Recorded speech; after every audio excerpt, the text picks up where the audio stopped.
So after the main production filming, we went back to get a couple of things that I realized once we started editing and all that, that I think we needed to make the film flow a little better.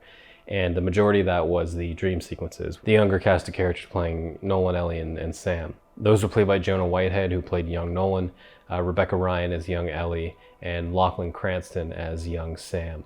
And looking back and even looking at their likeness and looking at just the way that all panned out, I think it worked beautifully. I think it all matches up. I think there's a believability that these characters could grow up and be the characters that we see as adults. And more importantly, I think it added a through line to the entire film. And I think that there was sort of it bookends with these dream sequences where we open up and the first thing we see is young Ellie's feet hitting the snow and running away, and then Nolan chasing after her, and it sort of goes into this moment where Nolan has a bit of a moment to himself where he sees Sam. We don't see him on screen in that moment, but he sees Sam sneaking up on him, and then it ends with him feeling like, oh, Sam's coming around the corner again, but it ends up being Ellie, and then Ellie sort of leads him out of the woods into the great unknown.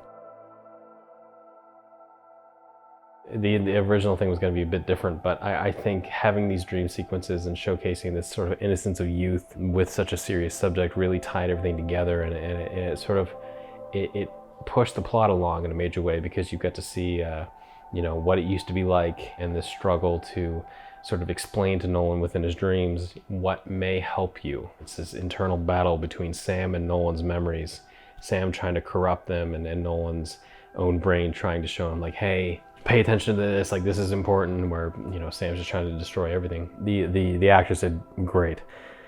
We went and shot in Frog Pond, which at the time it was like the dead of winter, just a massive amount of snow. But I think it worked really well too, because it's a much different thing. Most of the story takes place sort of over a summer. So to have that sort of complete contrast in the winter, I thought worked. And also, it's sort of the more that you saw, the more information you got. It sort of led to the event of Nolan understanding it and then moving on to just being able to confront this in a major way, and to talk to Ellie in the end and say, hey, this is what I'm dealing with, and all that, and leading him to understanding why he has to talk to Ellie and why it's important for him to talk to Ellie. It helped it so much where some information I think was missing in the original intent of the film.